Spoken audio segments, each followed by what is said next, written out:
अगला जो टॉपिक है उसका नाम क्या है? Moving coil galvanometer.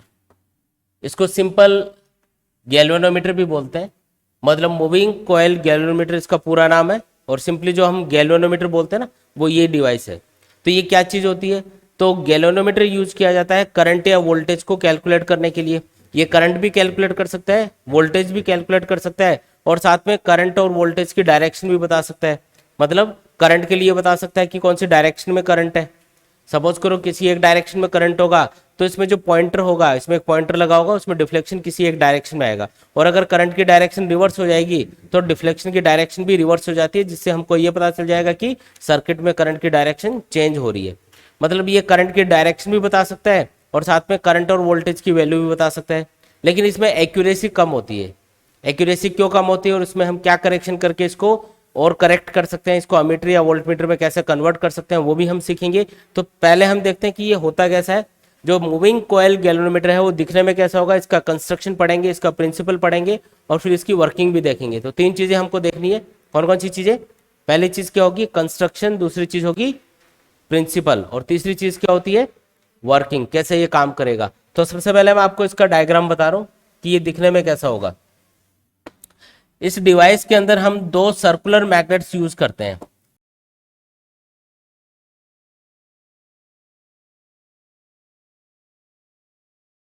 इसमें अगर आप इसको ऊपर से देखोगे ना, तो आपको एक सर्कल सा बनता हुआ दिखाई देगा बीच में। ये दोनों कटी हुई हैं। जैसे अगर मैं टॉप से इसको देख रहा हूँ ना, तो ये ऐसा दिखेगा मुझे। ये दोनों मैग्नेट्स मुझे ऐसे दिख रही होंगी। तो इनके बीच में देखो एक सर्कल जैसा बन रहा है ना, इसलिए इनको क्या बोल दिया? सर्कुलर मैग्नेट्स बोल दिया। क्या नाम दिया इनको? Circular magnets. अच्छा, इनको ऐसे क्यों काट रखा है हमने? ऐसे ऐसे क्यों काटा है? सीधा बार मैग्नेट ही यूज कर लेते। तो सर्कुलर मैग्नेट यूज करने से क्या होता है कि इनके बीच में जो मैग्नेटिक फील्ड प्रोड्यूस होता है वो रेडियल मैग्नेटिक फील्ड होगा। रेडियल का मतलब है इस सर्कल की रेडियस के अलोंग वो मैग्नेटिक फील्ड प्रोड्यूस होता है। अगर आप सिंपल बार मैग्नेट यूज करते तो उससे एक यूनिफॉर्म मैग्नेटिक फील्ड प्रोड्यूस होता। कैसा मैग्नेटिक फील्ड प्रोड्यूस होता? यूनिफॉर्म। ऐसे मतलब हॉरिजॉन्टल लाइनों से उसको हम ड्रॉ करते। लेकिन यहाँ पे देखो ये मैग्नेटिक फील्ड कुछ स्पेशल है। इसको हम बोलते हैं रेडियल मैग्नेटिक फील्ड, और ये इस सर्कल की रेडियस के अलोंग होगा। देखो ये इस सर्कल का सेंटर मान लो, तो ये जितनी भी लाइनें हैं देखो ये रेडियस के अलोंग है। तो इसलिए इस मैग्नेटिक फील्ड को हम क्या बोलते हैं? Radial magnetic field. तो अगर आपको पूछे कि ये कर्व्ड मैग्नेट हमने क्यों यूज करी है, तो इसका रीजन है रेडियल मैग्नेटिक फील्ड प्रोड्यूस करने के लिए। इससे क्या बेनिफिट होगा वो अभी हम समझेंगे। तो यहाँ पे मैं इसको ड्रॉ कर देता हूँ। तो ये हो गया रेडियल मैग्नेटिक फील्ड अपना। ये रेडियल मैग्नेटिक फील्ड है। इस मैग्नेटिक फील्ड के अंदर हम एक कॉइल को लटका देते हैं और कॉइल को हम एक सॉफ्ट आयरन की पीस के ऊपर लपेटते हैं। इसके बीच में क्या होगा? इस मैग्नेटिक फील्ड के अंदर दोनों मैग्नेट्स के बीच में एक सिलेंड्रिकल पीस के ऊपर एक सिलेंड्रिकल पीस होगा सॉफ्ट आयरन का। उसके ऊपर हम एक कॉइल को लपेटेंगे ऐसे। ये ऐसे लिप्ट भी रहेगी इसके ऊपर। तो इसमें खूब सारे टर्न्स होते हैं। तो इस तरीके से कॉइल को लपेटा जाता है और कॉइल के जो दोनों एंड्स होंगे उनको सर्किट में कनेक्ट किया जाएगा, इसलिए इसको टर्मिनल 1 और 2 बोलेंगे। यहाँ पे सिलेंड्रिकल पीस को, जो कि सॉफ्ट आयरन का बना होता है, इसको कोर बोलते हैं। इस कोर को हम लटका देते हैं एक स्प्रिंग के थ्रू। तो ये एक स्प्रिंग से लटका रहता है ऐसे, ठीक है। और साथ में इसके ऊपर एक पॉइंटर चिपका हुआ होगा। जैसे ये सिलेंड्रिकल जो बार है, ये सिलेंड्रिकल जो पीस है अपने पास, ये ऐसे है, तो इसके ऊपर एक पॉइंटर चिपका देते हैं ऐसे। ऐसे चिपका दिया मान लो। तो जैसे ये कॉइल इधर उधर मूव करेगी या सिलेंडर मूव करेगा, तो वो पॉइंटर भी इधर उधर मूव करेगा, जिससे हमको रीडिंग पता चलेंगी। इसके ऊपर एक स्केल होता है। स्केल जैसे हॉरिजॉन्टल प्लेन में है ये, वैसे यहाँ पे 0 रहेगा, 1 2 3 इस तरीके से लिखी हुई रहेंगी रीडिंग। 1 2 3 4, तो ये रीडिंग से लिखी रहेंगी। और इसके ऊपर जो पॉइंटर होगा वो इस तरीके से मूव कर सकता है। ये हॉरिजॉन्टल प्लेन में मूव करेगा वैसे। जैसे ये हो गया ना, ये सिलेंड्रिकल सॉफ्ट आयरन का पीस ऐसे लटका हुआ है। इसके ऊपर कॉइल को लपेट दिया हमने और पॉइंटर को इसके ऊपर चिपका दिया ऐसे। तो कॉइल हिलेगी तो ये पॉइंटर भी हिलेगा, जिससे ये जो हॉरिजॉन्टल प्लेन में एक स्केल होगा उसके ऊपर पॉइंटर आगे पीछे जाएगा, तो रीडिंग पता चल जाएंगे अपन को कि भी इतनी रीडिंग आ रही है। तो ये इसका कंस्ट्रक्शन हो गया। ये दिखने में ऐसा होगा। ये इसका स्केल है। समझ में आया क्या? ये भी डायग्राम समझ में आया क्या? इसमें क्या है, मूविंग कॉइल गैल्वेनोमीटर में हम 2 सर्कुलर मैग्नेट्स यूज कर रहे हैं जो कि रेडियल मैग्नेटिक फील्ड प्रोड्यूस करती हैं। इनके बीच में हमने सॉफ्ट आयरन के सिलेंड्रिकल पीस के ऊपर एक कॉइल को लपेटा हुआ है। अच्छा, सॉफ्ट आयरन क्यों यूज किया?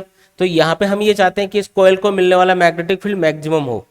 तो ये जो सॉफ्ट आयरन है इसकी एक प्रॉपर्टी होती है कि ये मैग्नेटिक फील्ड में रखे जाने पे मैग्नेटाइज हो जाता है और मैग्नेटाइज होकर एक स्ट्रॉन्ग मैग्नेटिक फील्ड प्रोड्यूस कर लेता है। मतलब बाहर जितना मैग्नेटिक फील्ड है उससे भी ज्यादा मैग्नेटिक फील्ड ये सिलेंड्रिकल सॉफ्ट आयरन का पीस प्रोड्यूस कर लेगा अपने अंदर। और क्योंकि आपने कॉइल को इसी के ऊपर लपेटा हुआ है इसलिए इस कॉइल को मिलने वाला मैग्नेटिक फील्ड क्या होगा, ज्यादा होगा। तो कॉइल को मिलने वाला मैग्नेटिक फील्ड बढ़ जाए या मैक्सिमम मैग्नेटिक फील्ड इसको मिल रहा हो, इसके लिए हमने सॉफ्ट आयरन की पीस के ऊपर इसको लपेटा हुआ है। फिर इसको स्प्रिंग से लटका दिया, इसके ऊपर एक पॉइंटर चिपका दिया। पॉइंटर क्या होता है, एक प्लास्टिक की पतली सी स्टिक होती है और उसको चिपका देंगे तो क्या होगा, उससे रीडिंग लेने में आसानी होगी। ये क्या हो गया, स्केल हो गया। और स्केल भी कैसा होता है कि देखो इसमें 0 बीच में लिखा हुआ रहेगा और दोनों साइड में रीडिंग होती है। तो अगर पॉइंटर इधर डिफ्लेक्ट हो रहा है इसका मतलब सर्किट में करंट किसी एक डायरेक्शन में होगा जिसमें भी इसको कनेक्ट करोगे। और अगर डिफ्लेक्शन की डायरेक्शन रिवर्स हो गई तो इसका सीधा सा मतलब ये निकलेगा कि सर्किट में करंट की डायरेक्शन क्या हो चुकी है, पहले से रिवर्स हो चुकी है, उल्टा हो गई है। तो इस तरीके से करंट की डायरेक्शन भी बताएगा। तो इस तरीके से ये करंट की डायरेक्शन भी बताएगा डिवाइस, और साथ में करंट या वोल्टेज का मैग्नीट्यूड भी बता सकता है। दोनों काम करेगा ये। बात समझ में आई क्या? अरे बोलो। ठीक है। अब रेडियल मैग्नेटिक फील्ड यूज करने का क्या बेनिफिट है, तो पहले इसका प्रिंसिपल देखो, उसके बाद में उस पर आते हैं। प्रिंसिपल क्या होगा इसका, प्रिंसिपल तो मूविंग कॉइल गैल्वेनोमीटर का प्रिंसिपल ये है कि जब हम किसी भी करंट कैरिंग कॉइल को मैग्नेटिक फील्ड में रखते हैं तो उसके ऊपर एक टॉर्क लगता है, और टॉर्क क्या करता है, उस कॉइल को घुमाने का काम करेगा। और टॉर्क का फॉर्मूला होता है टो इक्वल्स टू, क्या होता है, tau equals to NIAB sine theta. अगर सर्किट में करंट ज्यादा होगा, अगर करंट ज्यादा होगा तो टॉर्क भी ज्यादा होगा, जिससे कॉइल में डिफ्लेक्शन भी ज्यादा आएगा। और ज्यादा डिफ्लेक्शन से हम ये अंदाजा लगा सकते हैं कि सर्किट में फ्लो होने वाला करंट ज्यादा है। बात समझ में आई ना? तो डिफ्लेक्शन देख के, मतलब कितना डिफ्लेक्शन आ रहा है, ज्यादा आ रहा है, कम आ रहा है, उसके अकॉर्डिंग हम सर्किट में फ्लो होने वाला जो करंट है जिसमें भी इसको कनेक्ट करोगे उसका अंदाजा लगा सकते हैं।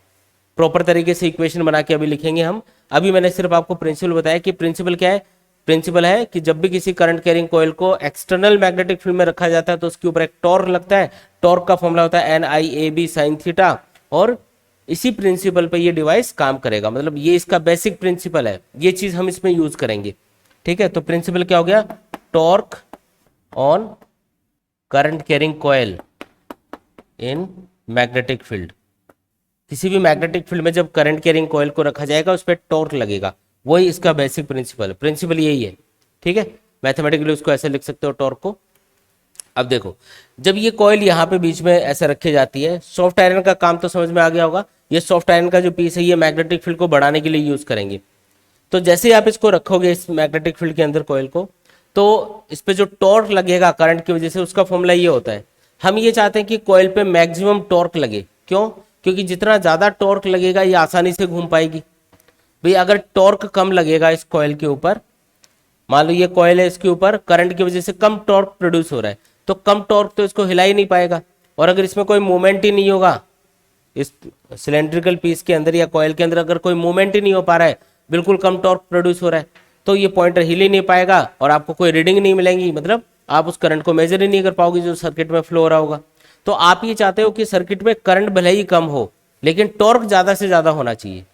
सर्किट में जो करंट है वो चाहे कम से कम हो लेकिन बाकी चीजें बढ़ा दो। जैसे नंबर ऑफ टर्न्स ज्यादा रखेंगे, इसमें एरिया ऑफ द कॉइल भी जितना हो सकता है साइज के हिसाब से ज्यादा रखा जाएगा। मैग्नेटिक फील्ड बढ़ाने के लिए एक काम तो हमने क्या किया कि यहाँ पे ये जो सिलेंड्रिकल आयरन है इसके ऊपर कॉइल को लपेट दिया, जिससे सिलेंड्रिकल आयरन का पीस मैग्नेटाइज होकर ज्यादा मैग्नेटिक फील्ड इस कॉइल को प्रोवाइड करवा रहा है।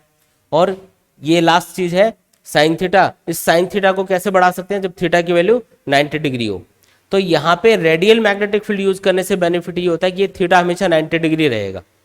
अगर आप लीनियर मैग्नेटिक फील्ड यूज करते तो जैसे कॉइल घूमती थीटा चेंज हो जाता, यहाँ पे हमेशा 90 डिग्री रहेगा। कैसे? तो इसी डायग्राम को अगर मैं टॉप से देखूं तो मुझे कुछ ऐसा दिखाई देगा। ये जो सिलेंड्रिकल पीस है इसको ऊपर से देख रहे हो तो आपको ये सर्कुलर पोर्शन दिखेगा, और इसके ऊपर ये लिफ्ट हुई कॉइल भी ऐसे दिख रही होगी। ये इतना पोर्शन दिखेगा, ये वाला पोर्शन दिख रहा होगा ऊपर वाला आपको। ठीक है। अगर मैं इस कॉइल का एरिया वेक्टर देखूं तो एरिया वेक्टर की डायरेक्शन क्या होती है, हमेशा कॉइल के प्लेन के परपेंडिकुलर आउटवर्ड। लेकिन जब मैं ऊपर से देख रहा हूँ तो मुझे ये वाली जो एज इसकी दिखाई दे रही है इसके परपेंडिकुलर वो एरिया वेक्टर दिख रहा होगा। मतलब एरिया वेक्टर की डायरेक्शन क्या होगी, इस वाली एज के परपेंडिकुलर आउटवर्ड। भाई आप ऊपर से देखोगे तो आपको पूरी कॉइल तो दिखेगी नहीं, जैसे मान लो ये है अपनी कॉइल, ये कॉइल है, सामने से देखते तो आप बोल देते कि एरिया वेक्टर इधर होगा, लेकिन अगर मैं इसको ऊपर से देख रहा हूँ ऐसे, तो ऊपर से देखूंगा तो मुझे ये वाली एज दिखेगी इसकी, तो मुझे ये जो एरिया वेक्टर होगा ये इस वाली एज के परपेंडिकुलर दिखाई देगा, है ना। तो इसी डायग्राम को मैंने देखो वहां पे ऐसे ड्रॉ किया है, ये वाली एज आपको दिखाई दे रही है, इसके परपेंडिकुलर क्या होगा, एरिया वेक्टर होगा। अब यहाँ पे ये देख के बताओ कि यहाँ पे जो एरिया वेक्टर की डायरेक्शन है और यहाँ पे ये जो मैग्नेटिक फील्ड है, क्या ये एक दूसरे के परपेंडिकुलर है? देख के बताओ कि ये जो मैग्नेटिक फील्ड है, जिस प्लेन में भी कॉइल रखी हुई है, उस प्लेन में जो मैग्नेटिक फील्ड है और इस कॉइल का जो एरिया वेक्टर है, उनके बीच का एंगल कितना बन रहा है, 90 डिग्री। और मान लो ये कॉइल ऐसे घूम भी जाती है, ऐसे घूम गई, ये ऐसे घुमा देते हैं इसको, तो ये ऐसे हो गई। अब ये इसकी कॉइल जो नंबर ऑफ टर्न्स है वो इधर आ गए, तो इसका एरिया वेक्टर इधर आ जाएगा। तो एट ए टाइम जब एरिया वेक्टर इधर होगा तो उस टाइम पे ये वाला जो मैग्नेटिक फील्ड है इस वाले प्लेन में रखा हुआ है, ये है ना, इस वाले प्लेन में आ गई कॉइल, और एरिया वेक्टर अभी भी इस मैग्नेटिक फील्ड के क्या होगा, परपेंडिकुलर होगा। तो आप क्या देख रहे हो कि चाहे कॉइल घूमे या नहीं घूमे, एनी टाइम जो मैग्नेटिक फील्ड होगा, जिस प्लेन में कॉइल होगी उस प्लेन में जो मैग्नेटिक फील्ड होगा, इसका एरिया वेक्टर हमेशा उसके परपेंडिकुलर ही आ रहा होगा। इसलिए हम इसको यूज करते हैं ताकि थीटा 90 डिग्री रहे और कॉइल पे मैक्सिमम टॉर्क वर्क करे। कितना टॉर्क वर्क करेगा इसके ऊपर, tau equals to N I A B, क्योंकि साइन 90 कितना हो जाएगा, 1। अब मान लो मैंने इसको सर्किट में कनेक्ट कर दिया, अब इसकी वर्किंग देखते हैं कैसा काम करेगा। मान लो इसको सर्किट में कनेक्ट कर दिया और सर्किट से एक करंट फ्लो हो रहा है इसके अंदर। जैसे सर्किट में करंट फ्लो होगा इसके ऊपर एक टॉर्क प्रोड्यूस होगा, टॉर्क का फॉर्मूला होगा N I A B. Theta तो यहाँ 90 डिग्री रहेगा हमेशा, इसलिए एन आई ए बी ये टॉर्क प्रोड्यूस हो रहा है। अब ये जो टॉर्क है इस कॉइल को घुमाने का काम करेगा। जैसे कॉइल घूमेगी स्प्रिंग में ट्विस्ट आएगा, और स्प्रिंग में ट्विस्ट आने की वजह से वो काउंटर टॉर्क प्रोड्यूस करेगी, मतलब उसको अपोज करने की कोशिश करेगी, एक अपोजिट डायरेक्शन में टॉर्क प्रोड्यूस करेगी। स्प्रिंग जो टॉर्क प्रोड्यूस करती है उसका फॉर्मूला होता है के इंटू फाइव। यहाँ पे के को हम बोलते हैं टॉर्जनल कांस्टेंट। कौन सा कांस्टेंट है ये, टॉर्जनल कांस्टेंट। क्या बोलते हैं इसको, टॉर्जनल कांस्टेंट। और फाइव क्या है, तो फाइव वो एंगल है जिससे कॉइल रोटेट हुई है। मान लो ये 30 डिग्री से रोटेट हो गई तो फाइव की वैल्यू क्या हो जाएगी, पाई बाई 6। 30 डिग्री को पाई बाई 6 लिख सकते हो आप, रेडियन में लिखना है ना अपन को। तो फाइव वो एंगल होगा जिससे कॉइल रोटेट हुई है। अब मान लो इस पे टॉर्क अप्लाई हुआ, कॉइल के अंदर जो करंट फ्लो हुआ उसकी वजह से टॉर्क प्रोड्यूस हुआ, कॉइल ने घूमना स्टार्ट कर दिया, और कॉइल जैसे जैसे घूमती जा रही है, इसका इनिशियल पोजीशन से जो एंगल है फाइव वो बढ़ता जाएगा, और फाइव बढ़ेगा तो ये टॉर्क भी बढ़ता जाएगा। टॉर्जनल कांस्टेंट तो एक कांस्टेंट वैल्यू होती है किसी भी स्प्रिंग के लिए, जैसे स्प्रिंग कांस्टेंट होता है वैसे टॉर्जनल कांस्टेंट होता है। स्प्रिंग कांस्टेंट तब हम पुट करते हैं जब स्प्रिंग को खींचा जाता है, यहाँ पे खींच नहीं रहे हैं, इसको ऐसे मरोड़ रहे हैं, इसको ट्विस्ट कर रहे हैं, तो उस टाइम पे जो कांस्टेंट आता है उसको हम क्या होता है, टॉर्जनल कांस्टेंट। जब किसी चीज को ट्विस्ट किया जाता है ना, तो उसका जो ये कांस्टेंट होता है कि कितना ट्विस्ट होगी या नहीं होगी, वो इस पर डिपेंड करेगा। अगर के की वैल्यू ज्यादा है तो इसका मतलब वो टाइट स्प्रिंग है, मतलब वो इजीली ट्विस्ट नहीं होगी, और के की वैल्यू अगर कम होगी तो वो इजीली ट्विस्ट हो जाएगी, मतलब इजीली उसको आप घुमा सकते हो ऐसे। ठीक है, तो यहाँ पे फाइव की वैल्यू बढ़ने के साथ साथ स्प्रिंग टॉर्क भी बढ़ता जा रहा है कंटिन्यूसली। कॉइल तो ऐसे घूमती जा रही है और जैसे जैसे टर्न कर रही है एंगल बढ़ता जा रहा है इसका इनिशियल पोजीशन से, तो ये टॉर्क भी बढ़ रहा है। जैसे ही ये टॉर्क बढ़ता बढ़ता इस टॉर्क के बराबर हो जाएगा तो दोनों टॉर्क आपस में कैंसिल हो जाएंगे और उस पॉइंट पे जाके कॉइल ऐसे रुक जाएगी एक पॉइंट पे, क्योंकि करंट की वजह से प्रोड्यूस होने वाला टॉर्क उसको घुमाने की कोशिश कर रहा होगा, और काउंटर टॉर्क यानी स्प्रिंग जो टॉर्क प्रोड्यूस करेगी वो उसको वापस से इनिशियल पोजीशन में लाने की कोशिश कर रहा होगा। और जहां पे दोनों बराबर होंगे वहां पे क्या होगा, बोलो, जहां पे दोनों बराबर होंगे यानी कि के फाई किसके बराबर होगा, एन आई ए बी के, वहां पे जो टोटल टॉर्क है वो जीरो बन रहा होगा क्योंकि दोनों अपोजिट डायरेक्शन में टॉर्क। भाई सपोज करो कि करंट की वजह से जो टॉर्क प्रोड्यूस हो रहा है, करंट की वजह से इस कॉइल में जो टॉर्क प्रोड्यूस होगा वो इस सिलेंडर को इधर घुमाने की कोशिश कर रहा है, तो स्प्रिंग क्या करेगी, वापस से उल्टा उसको इनिशियल पोजीशन लाने की कोशिश करेगी, तो ये उल्टा घुमाएगी उसको, और जहां पे दोनों बराबर होंगे वहां पे दोनों बराबर होंगे कैंसिल, तो नेट टॉर्क क्या बन गया, जीरो। तो वहां पे कॉइल रुक जाएगी, वहां पे पॉइंटर एक रीडिंग शो करेगा, वो रीडिंग हम नोट कर लेंगे और उसके अकॉर्डिंग हम बता देंगे कि इतना करंट फ्लो हो रहा है। इसमें क्या होता है कि पहले एक नॉन करंट फ्लो किया जाता है, जैसे 10 एम्पियर करंट फ्लो कर दिया, और फिर देखेंगे पॉइंटर कहाँ पे जाकर रुकता है, वहां पे क्या लिख देंगे, 10 एम्पियर लिख देंगे। फिर इसमें 20 एम्पियर करंट फ्लो करेंगे, हम देखेंगे ये आगे जाके रुकेगा तो वहाँ पे 20 एम्पियर लिख देंगे। तो पहले एक नॉन करंट जो पहले से पता होगा वो इसमें फ्लो किया जाएगा और उसके बाद में रीडिंग लिख देंगे इसके ऊपर। फिर जैसे आप इसको किसी सर्किट में कनेक्ट करते हो और पॉइंट 10 पे जाके रुकता है तो आप समझ जाओगे कि ये तो 10 एम्पियर करंट है। ऐसे हम पता लगा लेते हैं बाद में। तो यहाँ पे ये जो इक्वेशन लिखी है ना, इसमें देखो फाई इक्वल्स टू क्या लिख सकते हो, N I A B upon के। और देखो एन ए बी और के ये सारी चीजें कांस्टेंट है यहाँ पे करंट को छोड़ के, क्योंकि करंट तो सर्किट पे डिपेंड करेगा कि ज्यादा होगा या कम होगा। तो करंट को छोड़ के बाकी सारी चीजें एन ए बी और के ये सब कांस्टेंट है। तो आप एक सिंपल सी चीज लिख सकते हो कि जो फाई है यानी डिफ्लेक्शन है वो करंट के डायरेक्टली प्रोपोर्शनल होगा। मतलब जितना ज्यादा करंट होगा सर्किट में उतना ही ज्यादा कॉइल में डिफ्लेक्शन आ रहा होगा। तो डिफ्लेक्शन देख के हम ये पता लगा सकते हैं कि करंट ज्यादा है या कम है।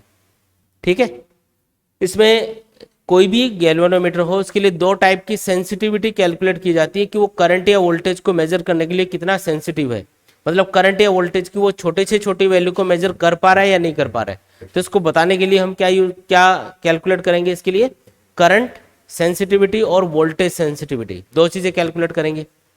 इसकी करंट सेंसिटिविटी कितनी है, मतलब करंट को मेजर करने के लिए कितना सुटेबल है, ये कितना सेंसिटिव है। करंट सेंसिटिविटी कैसे कैलकुलेट करते हैं, करंट सेंसिटिविटी, जो करंट सेंसिटिविटी है इसका फॉर्मूला होता है डिफ्लेक्शन पर यूनिट करंट। जो डिफ्लेक्शन आ रहा होगा उसको करंट से डिवाइड कर दो। जो डिफ्लेक्शन आ रहा है ना कॉइल में, उस डिफ्लेक्शन को उसमें फ्लो होने वाले करंट से डिवाइड कर दो। तो डिफ्लेक्शन पर यूनिट करंट, इसी को हम क्या बोलते हैं, करंट सेंसिटिविटी। फॉर्मूला क्या बनेगा इसका, तो ये देखो जो रिलेशन अपने पास आया हुआ है इसमें फाई अपॉन आई लिखोगे तो क्या आएगा, ये एन ए बी अपॉन के। आपको पूछेंगे कि किस तरीके से हम किसी भी गैल्वेनोमीटर की करंट सेंसिटिविटी इंक्रीज कर सकते हैं। आप इजीली बता सकते हो भाई, अगर आपको ये चीज इंक्रीज करनी है, deflection per unit current increase करना है, यानी करंट को सेंस करने की सेंसिटिविटी अगर आपको बढ़ानी है ना इस गैल्वेनोमीटर की, तो आपको इन तीन चीजों को तो बढ़ाना पड़ेगा, नंबर ऑफ टर्न्स, एरिया और मैग्नेटिक फील्ड। और जो टॉर्जनल कांस्टेंट है उसको कम से कम रखना पड़ेगा ताकि करंट सेंसिटिविटी को इंक्रीज किया जा सके। ठीक है, दूसरी बात आपको ये भी पूछा जा सकता है कि अगर ये वोल्टेज मेजर करने के लिए हमने लगाया हुआ है तो वोल्टेज सेंसिटिविटी कितनी होगी, वोल्टेज सेंसिटिविटी, तो वोल्टेज सेंसिटिविटी कितनी होगी। तो वोल्टेज सेंसिटिविटी का फॉर्मूला क्या बनेगा, deflection per unit volt, deflection per unit volt, इसी को हम क्या बोलते हैं, करंट सॉरी वोल्टेज सेंसिटिविटी। भाई डिफ्लेक्शन पर यूनिट करंट को तो बोला जाता है करंट सेंसिटिविटी, और डिफ्लेक्शन पर यूनिट वोल्ट को हम या पर यूनिट वोल्टेज को हम क्या बोलते हैं, वोल्टेज सेंसिटिविटी। अच्छा, ओम्स लॉ के अकॉर्डिंग वी को क्या लिख सकते हो, अगर इस कॉइल का रेजिस्टेंस आर हो तो आई इंटू आर लिख सकते हो, है ना। और फाई अपॉन आई की वैल्यू तो आपको ऑलरेडी पता है, फाई अपॉन आई किसके बराबर है, इसके बराबर है। तो फाई अपॉन आई की वैल्यू पुट कर दोगे तो ये क्या बन जाएगा, एन ए बी अपॉन के इंटू आर। तो आपको अगर पूछे कि किस तरीके से आप किसी भी गैल्वेनोमीटर की वोल्टेज सेंसिटिविटी इंक्रीज कर सकते हो, बताओ कैसे इंक्रीज कर सकते हो। किसी भी गैल्वेनोमीटर की वोल्टेज सेंसिटिविटी हम किस तरीके से इंक्रीज कर सकते हैं, बताओ भाई। एन ए बी इन तीन चीजों को बढ़ा दो और के और आर को डिक्रीज कर दो। रेजिस्टेंस ऑफ द कॉइल कम होना चाहिए, torsional constant of the spring कम होना चाहिए, नंबर ऑफ टर्न्स, एरिया और मैग्नेटिक फील्ड ज्यादा होना चाहिए। तो इस तरीके से आप जो करंट सेंसिटिविटी है उसको इंक्रीज कर सकते हो और वोल्टेज सेंसिटिविटी को इंक्रीज कर सकते हो। मतलब तो ये एक डिवाइस है जो कि करंट या वोल्टेज को मेजर करने के लिए, उसको सेंस करने के लिए यूज किया जाता है।